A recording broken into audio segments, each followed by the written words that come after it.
جب زوال کی آندھی چلتی ہے تو پھر چیزوں کو سمیٹنے کا وقت نہیں رہتا، کیونکہ یہ وہ وقت ہوتا ہے جب سب کچھ ختم ہو چکا ہوتا ہے۔ جب کوئی سلطنت زوال کی کیفیت میں ہوتی ہے تو مزاحمتوں اور بغاوتوں سے خوف زدہ ہو جاتی ہے۔ 18ویں صدی انقلابات کی صدی تھی۔ 8 جنوری 1718 کو ٹھٹھا کے علاقے جھوک شریف میں صوفی عنایت اللہ شاہ فقیر کی اشتراکی بستی کو نیست و نابود کرنے کے لیے مغل بادشاہ کے کارندوں نے صلح کے نام پر دھوکہ دے کر شاہ صاحب کو شہید کیا، جس کے بعد ٹھٹھا شہر میں انسانیت کی بھلائی اور شعور سے لیس کرنے والے سر مبارک کو نیزے پر گھمایا گیا اور دلی کے مغل شہنشاہ کی دربار میں پیش کیا گیا۔ 9 جنوری 1718 کو ٹھٹھا شہر میں 24,000 کسانوں کا قتل کیا گیا۔ اسی صدی میں جرمنی میں 30,000 کسانوں کا قتل ہوا۔ ان کے عظیم کسان رہنما کامریڈ جیمز جو کہ ملک سے باہر تھے، ان کو صلح کے نام پر بلا کر قتل کیا گیا۔ اور اسی صدی میں 1789 میں فرانس میں بادشاہت کے خلاف عوامی انقلاب آیا تو لوئس دہم کا سر قلم کر کے پیرس کی گلیوں میں نیزے پر گھمایا گیا۔ عنایت اللہ شاہ نے لوگوں کو آزاد کرانے کی خاطر جو بوئے وہ کھائے کا نعرہ بلند کر کے پہلی مثال خود اپنے خاندان کی جاگیر میں قائم کی، جہاں رنگ و نسل،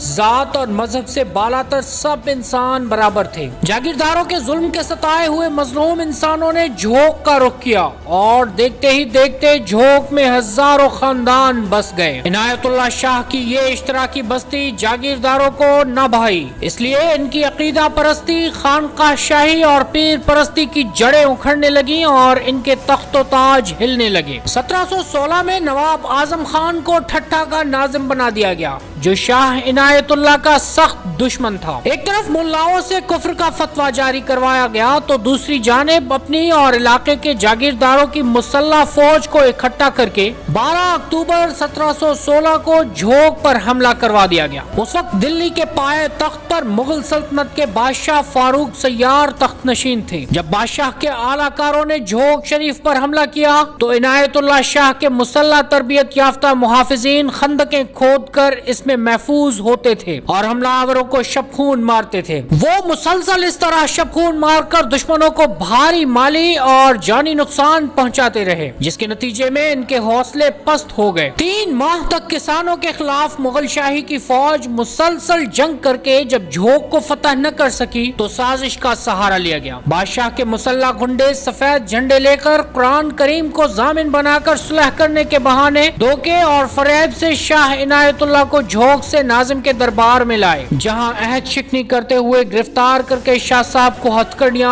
اور بیڑیاں پہنا دی گئیں۔ انہوں نے شاہ صاحب کو حکومت میں حصہ دینے اور بیش بہا فوائد دینے کی پیشکش کی، جسے صوفی شاہ عنایت شہید نے ٹھکرا دیا۔ اس کے بعد سید عنایت اللہ شاہ فقیر کے سامنے بھائی اور بھتیجے کو قتل کیا گیا، پھر بھی وہ جھکنے اور بکنے کو تیار نہ ہوئے، جس کے بعد شاہ صاحب نے دلیری سے موت کی آنکھوں میں آنکھیں ڈال کر کہا کہ میرے نظریات اور اصول مجھے اپنی زندگی سے زیادہ عزیز ہیں۔ میں موقع پرستی، بے اصولی اور بزدلی کی زندگی سے دکھوں، عذابوں اور بہادری کی موت کو 100 بار بہتر سمجھتا ہوں۔ بالآخر کسانوں کے عظیم رہنما صوفی شاہ عنایت کا 8 جنوری 1718 کو سر مبارک قلم کر کے ٹھٹھا شہر کی گلیوں میں گھمانے کے بعد سر کو نیزے پر چڑھا کر دلی کے شہنشاہ فاروق سیار کو بھیجا گیا۔ دوسرے روز 9 جنوری کو جھوک پر بادشاہ اور وڈیروں کے اعلی کاروں نے حملہ کر کے اسے جلا کر نیست و نابود کر دیا اور تقریباً 24,000 بے قصور انسانوں کو قتل کر کے خون کی ندیاں بہا دی گئیں۔ صوفی عنایت اللہ سندھی اور مسلمان تھے، جبکہ قاتل بھی سندھی اور مسلمان ہی تھے، اور ٹھٹھا میں جن 24,000 کسانوں کو شہید کیا گیا ان میں سے سبھی سندھی اور زیادہ تر مسلمان تھے۔ اس سے یہ ثابت ہوتا ہے کہ طبقاتی لڑائی رنگ، نسل، ذات، مذہب و قوم سے بالاتر ہوتی ہے۔ باقی تمام لڑائیاں انسانوں کو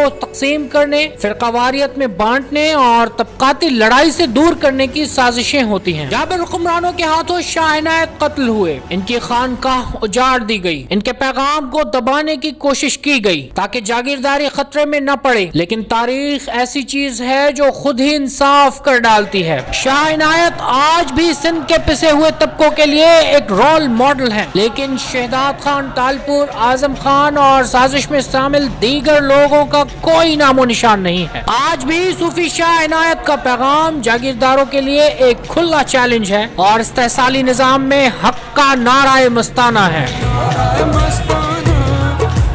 نعرہ مستانہ، میں شوق یہ رندانہ